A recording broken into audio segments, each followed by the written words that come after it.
la lecture biblique de ce matin se trouve dans l'évangile de Marc au chapitre 14, les versets 43 à 52. Jésus parlait encore quand arrive Judas, l'un des 12 disciples. Il y avait avec lui une foule de gens armés d'épées et de bâtons. Ils étaient envoyés par les grands prêtres, les spécialistes des Écritures et les anciens. Judas, celui qui livrait Jésus, leur avait indiqué le signe qu'il utiliserait. Celui que j'embrasserai, c'est lui. Arrêtez-le et emmenez-le sous bonne garde. Dès que Judas arriva, il s'approcha de Jésus et lui dit « Rabbi !» et il l'embrassa. Les autres mirent alors la main sur Jésus et l'arrêtèrent. Mais un de ceux qui étaient là tira son épée, frappa le serviteur du grand prêtre et lui coupa l'oreille. Jésus leur dit « Suis-je donc un brigand pour que vous veniez armés d'épées et de bâtons pour vous emparer de moi ? Tous les jours, j'étais avec vous et j'enseignais dans le temple, et vous ne m'avez pas arrêté. Mais cela arrive pour que les Écritures s'accomplissent. » Alors tous les disciples l'abandonnèrent et s'enfuirent. Un jeune homme suivait Jésus, vêtu d'un simple drap de lin. On essaya de l'arrêter, mais il lâcha le drap et s'enfuit tout nu.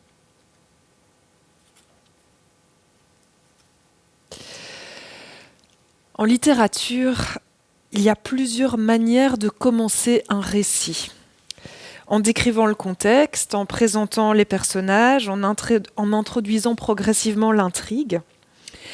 Et il y a un type de démarrage qui consiste à plonger immédiatement dans l'action. On appelle ça un démarrage in medias res, au milieu des choses. On ouvre le livre et on est directement plongé au cœur du récit.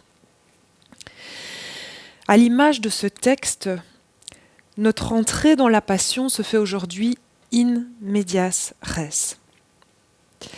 Et je me disais, c'est peut-être la seule manière d'avancer vers cet événement, parce qu'on le voit bien dans ce passage, c'est celle qu'ont vécu les disciples.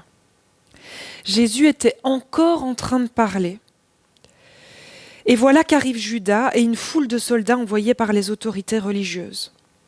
Imaginez que nous sommes là calmement, et puis tout à coup, une foule entre armée dans la salle. Il y a eu, à mon avis, un choc violent qui laisse les personnages, on le voit, démunis dans ce récit. La passion de Jésus commence comme ça, brutalement. Et en quelques minutes, on assiste à la trahison d'un de ses proches amis. On assiste à une démonstration de force, à une tentative de défense violente à chaud. Et au milieu de tout cela, un Jésus qui ne résiste pas, mais dit aux soldats « Cela arrive afin que les Écritures s'accomplissent. » Et à mon avis, c'est ce qui fait comprendre aux disciples que Jésus va se laisser faire. Et ils s'enfuient alors tous. Vous l'aurez remarqué, quand tout le monde a pris ses jambes à son cou, il reste un dernier suiveur. Et le texte dit, il est vêtu d'un simple drap de lin. On vient l'arrêter et quand on essaye de le prendre, il laisse son drap et s'enfuit tout nu. Des versets assez insolites qu'on ne retrouve d'ailleurs que chez Marc, ce qui a incité certains commentateurs à émettre l'hypothèse que ce jeune homme était sans doute Marc lui-même, car seul à pouvoir connaître cette anecdote difficile et embarrassante. C'est en tout cas sur ce tableau chaotique que nous ouvrons ce matin le temps de préparation vers la Pâque. Cette semaine, on se disait dans la voiture avec ma belle-mère qu'il y avait quand même une grande différence entre Noël et Pâques. Pâques, c'est une célébration qui est difficile. Nous retraçons ensemble pendant quelques semaines ce chemin de la Passion. Nous descendons avec Jésus dans ses souffrances et ce faisant, nous descendons aussi dans nos propres souffrances. Et je dois avouer que souvent, comme les disciples, j'ai bien envie de fuir. Alors nous entamons ce chemin, Yves l'a dit, pendant quelques semaines, Mais c'est important de rappeler que nous ne sommes pas perpétuellement confrontés à cette heure de la passion. Être chrétien, c'est vivre par moments aux côtés du Jésus des noces de Cana qui change l'eau en vin. C'est expérimenter le Dieu sauveur. C'est goûter aussi à la présence consolante de l'Esprit Saint. Et Jésus lui-même a dit à plusieurs reprises, « Mon heure n'est pas encore venue ». Pour nous aussi, dans notre chemin de foi, il y a des moments de joie, d'encouragement. Le chrétien n'est pas dans une attitude doloriste en permanence, mais il y a des moments particuliers dans nos vies où cette heure de la croix va se dresser devant nous. Parce qu'elle vient à nous, quand nous avons commis du mal, que nous sommes écrasés par ce poids et que nous prenons conscience de notre besoin vital de pardon. Mais aussi quand nous subissons une souffrance extrême, ou encore quand nous prenons la mesure du mal répandu dans le monde. Et en général, ce sont des moments qui sont comme des pierres blanches sur notre route, sur notre chemin de foi. Et puis aussi ce temps de la mémoire, ce chemin vers Pâques, une fois par an. Mais c'est vrai que cette confrontation avec la croix, avec la passion, peut faire peur. Jusqu'à tard dans mon adolescence, je n'arrivais pas à lire les textes de la Passion. C'était trop dur. J'étais très sensible à la souffrance et je n'arrivais pas. C'était trop difficile. Et j'ai trouvé un commentaire du théologien Varillon, très pertinent, je trouve, par rapport à ça. Il dit « Il ne faut pas que la contemplation de la Passion soit déprimante. Il ne faut pas en avoir peur. » Oui, la croix du Seigneur nous confronte à une souffrance très difficile et à de nombreuses questions. La croix rejoint mes propres chaos intérieurs, mes angoisses, mes désespoirs. Mais j'ai envie de dire, n'ayons pas peur. Avançons sur ce chemin, car il y a quelque chose qui nous attend sans doute au milieu de ce chaos, et puis bien sûr aussi de l'autre côté. Mais il nous faut traverser. Alors plongeons avec les disciples. On voit de toute façon que malgré tous les avertissements et l'enseignement de Jésus, qui avait prévenu dans l'Évangile que ça allait arriver, on voit dans cette scène que personne n'était en fait vraiment préparé à ce qui allait se passer. C'est sans doute la même chose pour nous aussi. On n'est jamais pleinement préparé. C'est un événement qu'on n'arrive jamais à complètement assimiler, à complètement comprendre. Il vient toujours nous surprendre, nous désarçonner. Paul dit que c'est comme un scandale pour l'esprit, et c'est vrai. Nous sommes face à un événement qui nous déroute, auquel on ne s'habitue pas, ou j'aurais peut-être envie de dire, auquel on ne devrait pas s'habituer. Alors afin justement de reprendre conscience de cet événement de la Passion et de vivre cette heure peut-être hors du sentier des habitudes, je vous propose ce matin un chemin de traverse en adoptant le regard d'un personnage un peu moins habituel, vous aurez sans doute deviné lequel, un personnage que l'on pourrait qualifier de secondaire dans le récit biblique.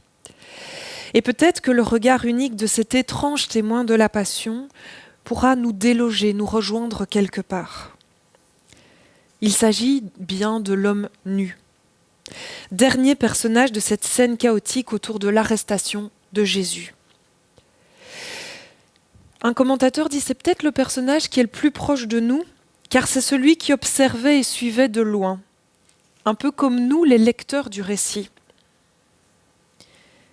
Mais on remarque que ce jeune homme est aussi celui qui a été un peu plus loin que tous les autres, car c'est celui qui est resté le dernier, alors même que tous les disciples connus, si je puis dire, s'étaient déjà enfuis.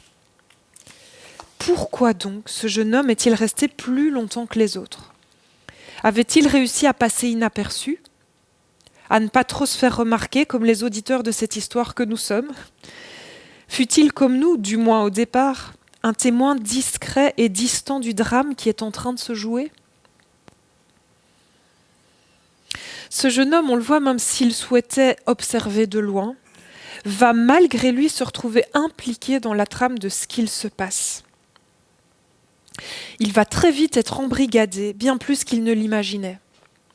Voilà que de simples spectateurs qui pensait peut-être possible d'en savoir un peu plus que les autres en restant plus longtemps et à distance, il va se retrouver d'un instant à l'autre complètement impliqué.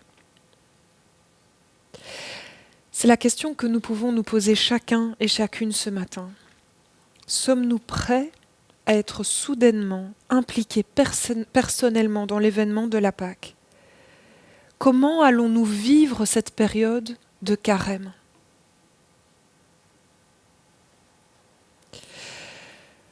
Pour rentrer dans la passion par le biais du regard du jeune homme, nous n'avons qu'un maigre indice. Il était vêtu d'un drap.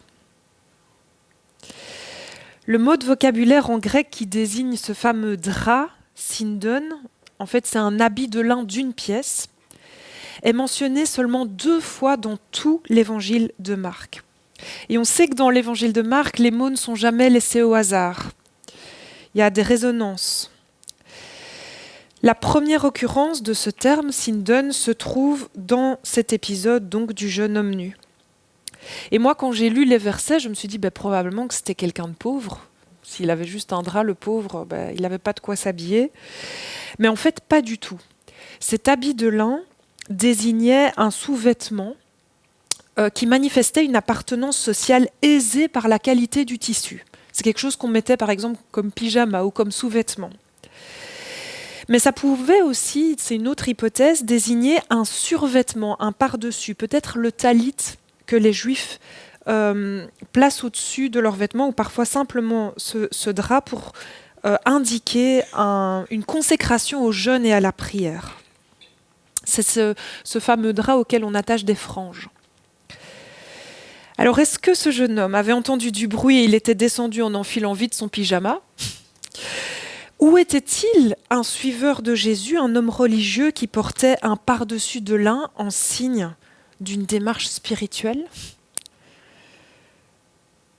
Peut-être sommes-nous ce matin un petit peu plus comme dans la première hypothèse, à l'écoute de ce message un peu à distance par hasard, tombant en face d'un récit insolite comme en pyjama. Ou peut-être sommes-nous dans la seconde, comme dans la seconde hypothèse, des suiveurs de Jésus dans une démarche déjà spirituelle consciente de carême à sa suite. Quoi qu'il en soit, le texte nous montre que qui que nous soyons, que nous suivions le Christ ou pas, que nous y soyons préparés ou non, s'approcher de cet événement est quelque chose de risqué. Il y a une violence dans cet épisode qui provoque une mise à nu, littérale pour notre personnage. Mais pour les autres, ce n'en est pas moins vrai. C'est également une mise à nu de ce qui les habite, au plus profond. C'est une heure de chaos qui est une heure de vérité. Elle révèle ce qui habite les cœurs. Jalousie du côté des autorités religieuses, trahison du côté de Judas, violence ou obéissance passive des soldats, courage témérité d'un disciple aussi. On voit qu'il y a un brave qui sort son épée. Mais quand Jésus démontre par son attitude qu'il ne va pas combattre, même ce courageux s'enfuit. Et j'ai lu ce commentaire assez percutant. Les disciples de Jésus étaient prêts à mourir pour lui, mais ils n'étaient pas prêts à mourir avec lui.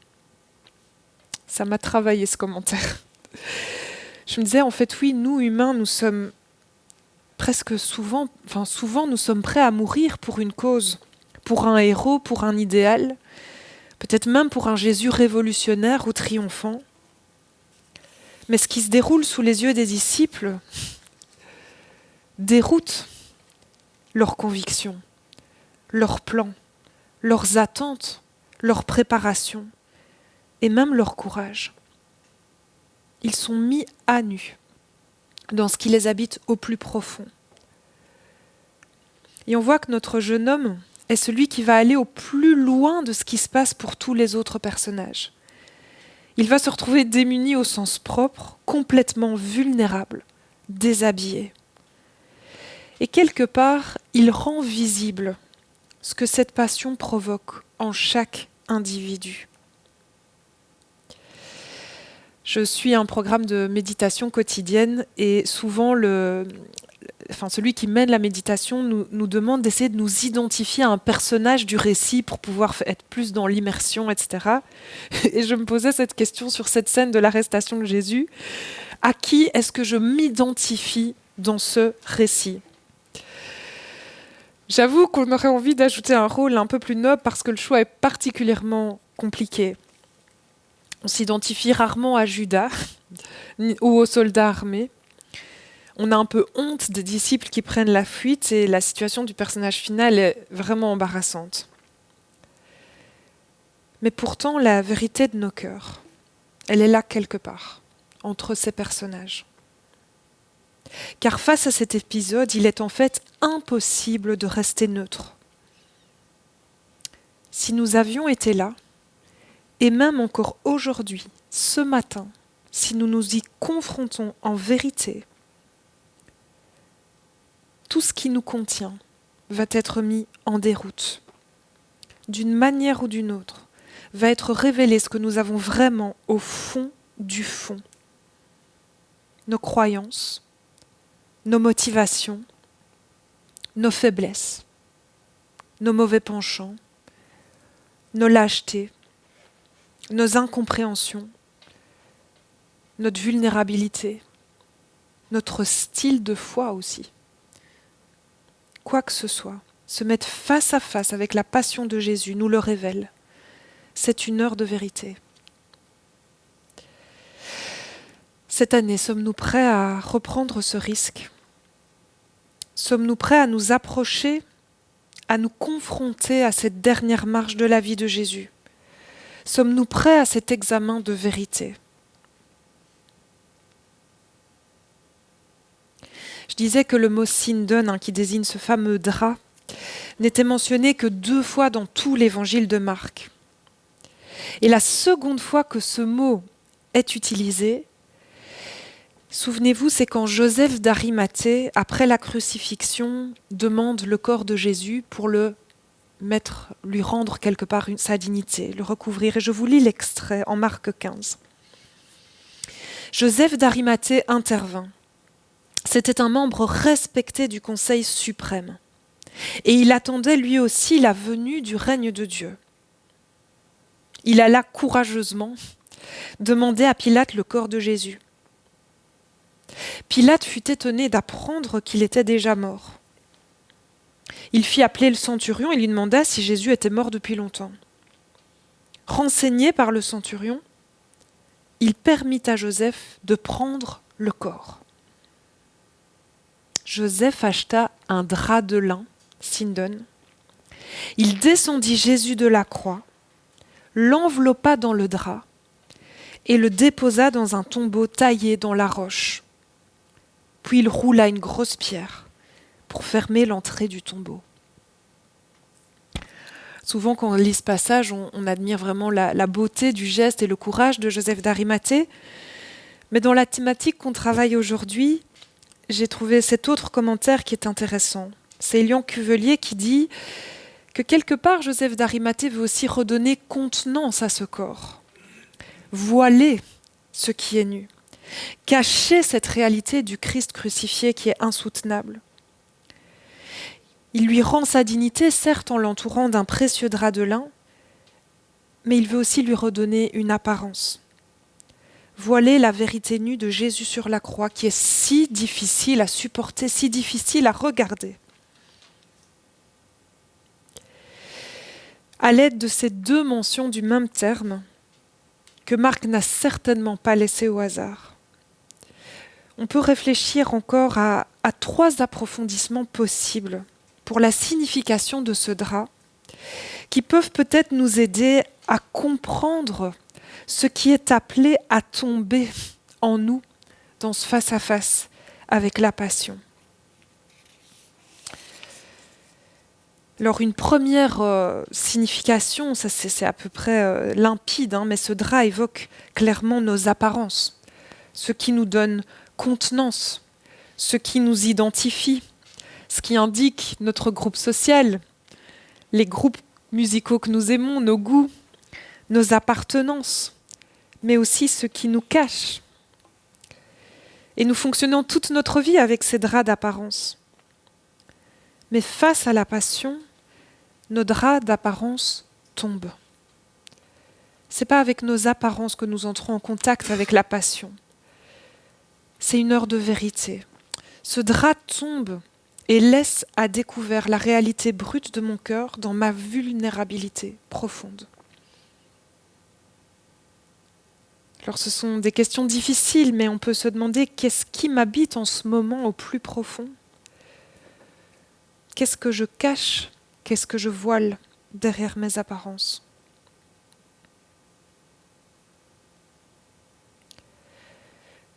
Une seconde signification probable pourrait renvoyer à nos certitudes. Le drap, ce qui nous permet de garder un peu le contrôle sur les choses. Ces certitudes ou ces explications desquelles nous sommes drapés et qui nous rassurent. Et je me disais, est-ce que face à la passion, nous ne sommes pas souvent fouillants ? Est-ce que nous ne sommes pas souvent comme Joseph d'Arimathée à essayer de recouvrir cet événement d'un drap convenable, d'une explication bien ficelée, rationnelle ou théologique, qui nous rassure et qui drape la nudité d'un événement qui en fait bouleverse toutes nos certitudes.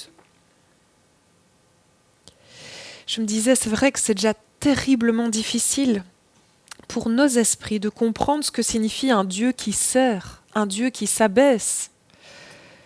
Mais Jésus sur la croix, on essaye de mettre des mots qui nous aident à tâtons à comprendre le prix d'un amour infini, le chemin de souffrance impliqué. Mais nous ne pouvons jamais complètement ranger, cerner. Nous sommes invités à prendre ce temps d'arrêt encore cette année et à renoncer à ces draps d'explication de la passion, pour plutôt nous y exposer. Ce sont nos existences réelles, nos vies, nos cœurs, nos vraies souffrances, nos vraies maladies, que la passion vient rejoindre, plutôt que nos discours. Alors suis-je prêt à m'exposer à ce Christ sur la croix, plutôt que de le couvrir du drap de l'explication ? C'est paradoxal de dire ça, mais suis-je prêt à vivre la Pâque cette année à un niveau plus profond que celui de mes habitudes religieuses ? Une dernière connotation de ce drap, et je dirais plus largement quelque chose qui se dégage de cette scène, c'est que ce qui est aussi sans doute appelé à tomber, ce sont nos systèmes de défense, ce qui nous protège. Parfois, comme ce disciple, nous sortons nos glaives pour défendre Jésus, notre foi. Mais quand on est face à cette scène de l'arrestation, face à cette croix, à un Jésus qui rentre intentionnellement dans sa passion et qui nous dit « Non, je n'ai pas besoin que tu me défendes. Je suis sur ce chemin par un libre choix, par amour pour toi. » C'est déroutant et ça met aussi en lumière nos vraies motivations et leurs limites. Est-ce que quand nous essayons de défendre notre foi, ce n'est pas plutôt notre propre image ou notre idéal que nous cherchons à défendre ? La croix nous enseigne que Jésus ne nous demande pas de le défendre, mais de laisser tomber nos systèmes de défense et de lui faire confiance.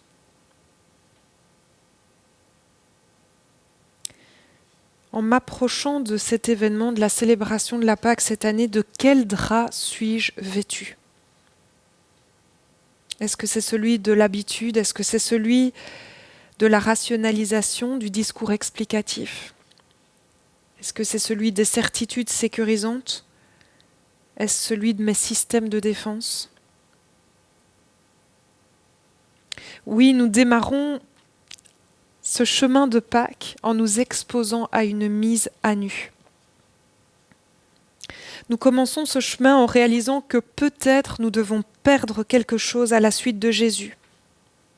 Nous devons nous désarmer.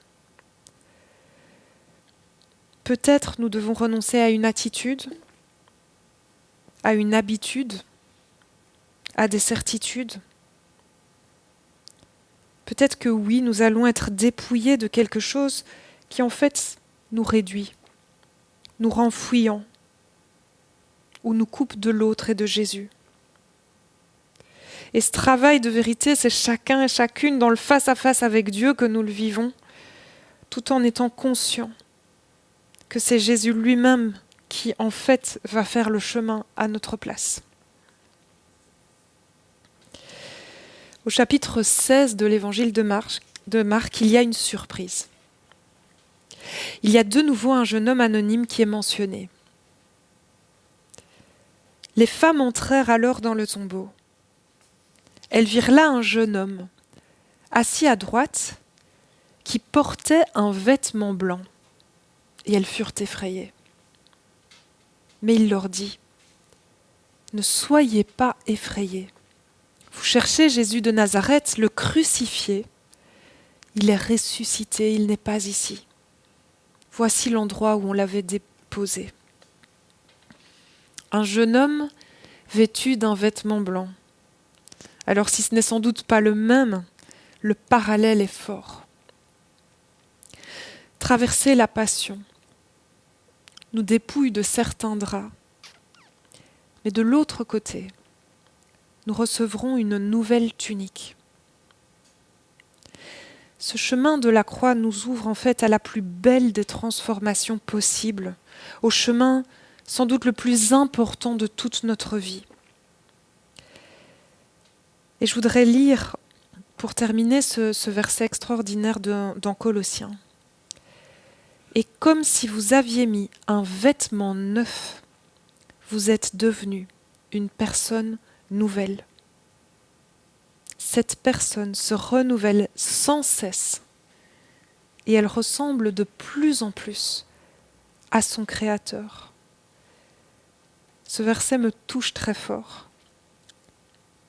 Perdre nos apparences, nos certitudes, nos systèmes de défense pour gagner un vêtement neuf, tissé au fil de l'amour le plus puissant qui soit. Et revêtir cette tunique nous ouvre à des horizons nouveaux, à une espérance qui transforme chaque aspect de notre vie et nous mène sans cesse à ressembler de plus en plus à notre Créateur. Lui, le tout amour, lui, le grand artiste, lui, le restaurateur de toutes choses, de toutes nos brisures, de toutes nos blessures, de toutes nos souffrances. Alors n'ayons pas peur, soyons prêts à prendre un risque et plongeons pendant ces quelques semaines sur le chemin de la passion. Amen.